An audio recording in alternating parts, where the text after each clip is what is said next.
Təsəvvür edin ki, sakit bir okyan sahilində dayanmışsınız və su qəflədən, yəni tamamilə səssizcə geriyə çəkilir. Hə, o qorxunc sakitlik anı. Tamamilə.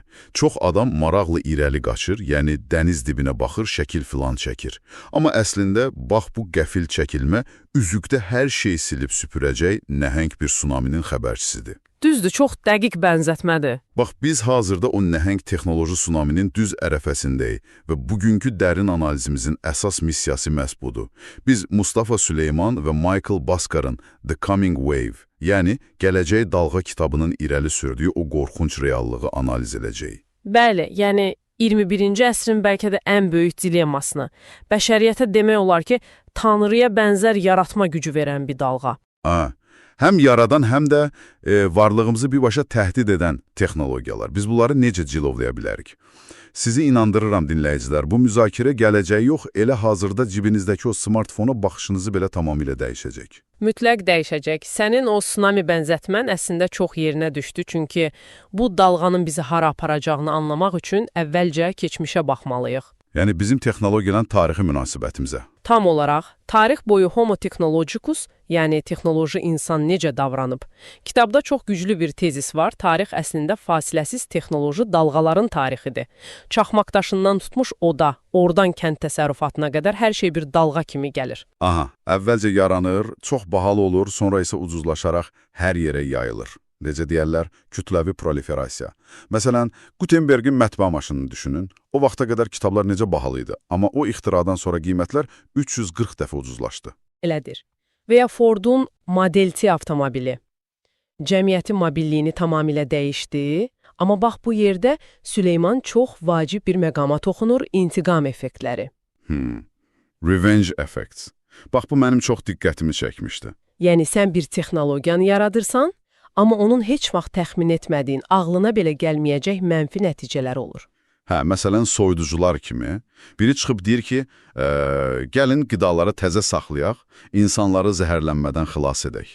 Möhtəşəm ideyadır, düzdür? Əlbəttə, xilaskar kimi görünür. Amma 10 illiklər sonra məlum olur ki, o soyuducuların içindəki xloroflorokarbon qazları səssizcə yerin ozon qatını deşirmiş. Bunu ixtiraçı istəyərdimi? Əsla. Yəni, texnologiya öz yaradıcısının əlindən çıxır və fəsadlar yaradır. Tamamilə. Və əsas qorxulu iddia da elə budur. Kitab deyir ki, tarix boyu heç bir böyük texnoloji dalğanın qarşısını almaq, onu tənzimləmək tam olaraq mümkün məyib. Əgər bir şey kiməsə güc və ya fayda verirsə, o yayılacaq. Bax, gəlin bunu biraz aydınlaşdıraq. Sən deyirsən ki, texnologiyanın qarşısı alına bilməz. Bəs nüvə silahları necə? Siyasətçilər həmişə bunu misal çəkir. Ən məşhur əks argumentdir. Yəni, biz 1945-ci ildən beri onları müəyyən qədər cilovlaya bilmişik axı, elə deyilmi? Hər ölkənin qarajında atom bombası yoxdur. Kənardan baxanda elə görünür. Amma bu, böyük mənzərədə çox nadir bir istisnadır və səbəbi bəşəriyyətin anidən müdrikləşməsi filan deyil. Bəs nədir? Sadəcə çətin olması. Məhz. İnanılmaz dərəcədə bahalı və mürəkkəbdir. Sənə zənginləşdirilmiş uran lazımdır, nəhəng sentrifuqalar lazımdır. Bunu zirzəmidə gizlicə edə bilməzsən. Kosmosdan belə görünür o infrastruktur. Düzdür. Amma buna baxmayaraq, kitabda elə faktlar var ki, adamı dəhşətə gətirir. Bizim onu müdrikliklə tənzimlədiyimiz sadəcə bir mifdir. 1961-ci ildəki Şimalı Karolina hadisəsini xatırlayırsan? Vau, o B-52 təyyarəsinin qəzası. O az qala faciə idi. Bəli. Təyyarədən bir neçə megatonluq hidrogen bombası birbaşa yerə düşür. 4 təhlükəsizlik mexanizmindən 3'ü sıradan çıxır. Təsəvvür edirsən, milyonlarla insanın həyatı sadəcə sonuncu, sadə bir mexanizmin təsadüfən işləməsinə bağlı qaldı. Dəhşətdir. Yəni biz qlobal fəlakətdən sırf şans əsəri qurtulmuşuq. Kuba böhranındakı o Sovet zabiti Vasili Arxipov kimi. O da eyni senaridir. 3 zabitdən ikisi nüvə torpedasını atmağa hə deyir, Arxipov isə son anda yox qərarını verir. Və dünyanı xilas edir. Bax, əsl məsələyə də burada gəlib çıxırıq. Nüvə silahları böyük, mürəkkəb infrastruktur tələb edirdi. Amma bizim hazırda üzərində olduğumuz yeni dalğa heç də milyard dollarlıq laboratoriyalar tələb etmir. Tamamilə fərqli bir paradigmadır. Yeni dalğa reallığımızın ən təməl 2 elementini hədəf alır. Zəkanı, yəni bitləri və həyatı, yəni genləri.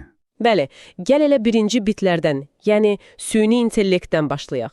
Bilirsən, ən heyrətamiz şey alqoritmlərin artıq bizdən nəsə öyrənməyə ehtiyac duymamasıdır. DeepMind'ın o Breakout oyununu xatırlayırsan? Hə, yuxarıdakı kərpicləri qırma oyunu. Aha, alqoritmə qaydaları demirlər, kərpicin nə olduğunu izah etmirlər, sadəcə deyirlər ki, xalı artır və bir neçə saatdan sonra maşın heç kimin öyrətmədiyi bir strategiya kəşf edir. Yuxarıya dar bir tünel aşır, topu oradan keçirir və arxada dayanmadan xal yuyur. O mühəndislərin reaksiyasını təsəvvür edə bilmirəm. Yəni, bu sadəcə hesablamadı, bu kəşf idi. Özdə sıfırdan kəşf, AlphaGo'nun məşhur 37-ci gedişi də eyni şeydir. Şahmatdan milyon dəfə mürəkkəb Go oyununda dünya çempionu Lisedola qarşı elə bir gediş etdi ki... Hə, hamı əvvəlcə dedi, maşın səhv etdi. Düzdür, absurd göründü, amma sonra anladılar ki, o 1000 illik insan təcrübəsini aşan, tamamilə yad planetsi kimi bir strategiya idi. El-eləmlər də belədir, insan ömrü boyu oxuya biləcəyindən trilyon dəfə çox məlumatı həzm edirlər. Hə, o bitlər tərəfidir. Amma genlər, yəni sintetik biologiya tərəfi məni daha çox sarsıdır. Çünki orada qiymətlər inanılmaz dərəcədə düşür. Hə, kompüterlərdəki Moore qanunu kimi biologiyada da Carlson əyrisi var. 2003-cü ildə insan genomunu oxumaq təxminən 1 milyard dollar idi. Bugün nə qədərdir bilirsən? $1000 da aşağı, düzdür? Necə redaktə edirsənsə, DNT-ni də elə kəsib dəyişdirə bilirsən. Və ən dəlisi odur ki... Bir dəqiqə, mən o DNT printeri məsələsini deməliyəm. Düz eşitmişdim axı, artıq masaüstü DNT printerləri var. Təxminən $25.000. Həqiqətən. Evinizin bir küncünə sığır, internetdən bioloji kodu yükləyirsən və cihaz sənə o bioloji materialı çap edir. Bax, əsl maraqlı məqam buradadır. Mənə elə gəlir ki, bəzən insanlar yanlış şeylərə fokuslanırlar. O, Google mühəndisi Blake Lemoine çıxıb dedi ki, Lambda şuurludur, mənimlə dostdur. Hə, fəlsəfi mübahisələr başladı dərhal. Tamamilə.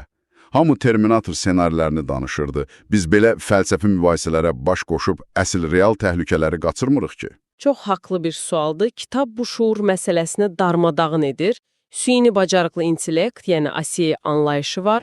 Maşının şuurlu olmasının zərrə qədər önəmi yoxdur. Önəmli olan onun nə edə bilməsidir. Yəni nəticə önəmlidir. Əlbəttə. Süleyman müasir Turing testini belə təsvir edir.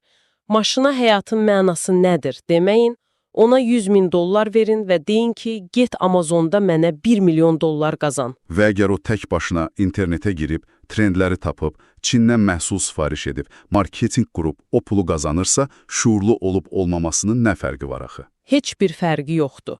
O artıq iqtisadiyyatda real aktyordur. Biologiyada isə daha qorxuludur. O bayaqki qarajdakı printerlə bir nəfər ölümcül bir patogen sintez edə bilər. Heç bir şuurlu robota ehtiyac yoxdur. Bəs əgər risklər belə böyükdürsə, niyə biz sadəcə maşınlar kimi bu yeni texnologiyaları qanunlarla tənzimləyə bilmirik? Kitab deyir ki, bunun 4 unikal xüsusiyyəti var və bu cilovlamağı mümkünsüz edir. Bəli, 4 xüsusiyyət. Birincisi asimetriyadır. Sənin həmişə misal çəkdiyin o Ukrayna dronları hekayəsi bunu çox yaxşı izah edir. O, Aerorozvitka qrupu, bəli, təsəvvür edin, kiçik bir həvəskar mühəndis qrupu marketdən ucuz dronlar alır, biraz süni intellekt əlavə edirlər və 40 kilometrlik nəhəng Rusiya tank karvanını dayandırırlar. Yəni, kiçik bir qüvvə nəhəng bir institutu məğlub edir. İnanılmaz asimetriyadır. Bəs ikinci xüsusiyyət nədir? Hipertəkamül, bioloji təkamül milyon illər çəkir. Parlamentdən bir qanun keçənə qədər onsuz da illər keçir. Amma kompüter kodu saniyənin 1000-də 1-i sürəti ilə iterasiya edir. Bizim qanunlarımız o sürətə çata bilməz. Aha, amma mənim üçün ən qorxulu olan üçüncüsüdür. Çox məqsədli, yəni omni-use istifadə. Mən bunu həmişə İsviçrə ordusu bıçağına bənzədirəm. Çox dəqiq analogiyadır. Yəni, sən bıçağın həm həyat qurtaran cərrahi tərəfi var, həm də adam öldürən tərəfi. Kimsə gəlib deyə bilər ki, gəlin ancaq iti tərəfini qadağan edək. Qeyri-mümkündür, alqoritm də belədir, kod eynidir. Kitabdakı o dərman kəşfi hekayəsi elə məhz budur. Alimlər yeni dərman tapmaq üçün süni intellekt yaradırlar, sonra sadəcə zəhərlilik parametrini mənfidən müsbətə dəyişirlər. Və sistemə deyirlər ki, mənə ən zəhərli molekulları tap. Və maşın cəmi 6 saat ərzində Novichokdan belə daha ölümcül 40 min yeni kimyəli silah kəşf edir. Cəmi 6 saata. Bunu necə tənzimləyəcəksən? Dəhşətdir. Və dördüncü xüsusiyyət də muxtariyyətdir, yəni avtonomluq. Dallasdakı o snayper hadisəsini xatırlayaq. Hə, o partlayıcı robot məsələsi. Polislər binada gizlənən snayperi zərərsizləşdirmək üçün üzərinə S4 bağlanmış bir robot göndərdilər. Ölümcül güc tətbiq edən robot reallığı, yəni artıq filmlərdə deyil. Düzdür, orada düyməni basan insan idi, amma sabah o dron qərarı özü versə necə olacaq? Bax, elə burada məşhur gorilla problemi ortaya çıxır. Dünyanı gorillalar yox, biz idarə edirik. Niyə? Çünki biz daha zəkalıyıq. Fiziki güclü olsalar da onları qəfəsdə saxlayan bizik. Tamamilə, biz yüksək zəkamızla o gücü cilovlayırıq. İndi təsəvvür et, biz özümüzdən daha zəkalı bir sistem yaradırıq. Nəzarəti itirdiyimiz an, o qəfəsdəki gorilla biz özümüz ola bilərik. Bəs əgər risklər bu qədər qorxuncdursa, yəni qəfəsə düşə biləcəyimizi biliriksə, niyə sadəcə stop düyməsini basmırıq? Bəşəriyyət niyə dayanmır? Çünki bizi qabağa itələyən çox güclü, qarşısı alınmaz təşviqlər var. Birincisi geosiyasətdir. Bayaq AlphaGo dedik, o sadəcə bir oyun deyildi. Hə, biz ona baxıb, wow, oyuncaq maşın nə ağıllıdır dedik. Amma Çin üçün bu müasir Sputnik anı idi. Onlar bunu texnoloji silahlanma yarışı kimi, qürur məsələsi kimi gördülər və nəhəng dövlət strategiyası başlatdılar. Yəni, heç kim yarışda geridə qalmaq istəmir. İkincisi, açıq tədqiqat mədəniyyətidir. Akademiyada ya dərc et, ya da məhv ol prinsipi var. GitHub kimi platformalarda kodlar açıq şəkildə paylaşılır. Və təbii ki, üçüncü amildə puldur. 100 trilyon dollarlıq qazanc fürsəti. 1840-cı illərdəki dəmir yolu qabarcığı kimi. Qazancı o qədər böyükdür ki, bütün şirkətlər bu sahəyə milyardlar axıdır. Heç kim oyundan çıxmaq istəmir. Amma bilirsiniz, bu mənzərə mənə dirijoru olmayan nəhəng bir orkestr xatırladır. Hər kəs qorxur ki, rəqibi nəsə təhlükəli bir silah yaradır, ona görə özü də yarışa qoşulub sürətlənir.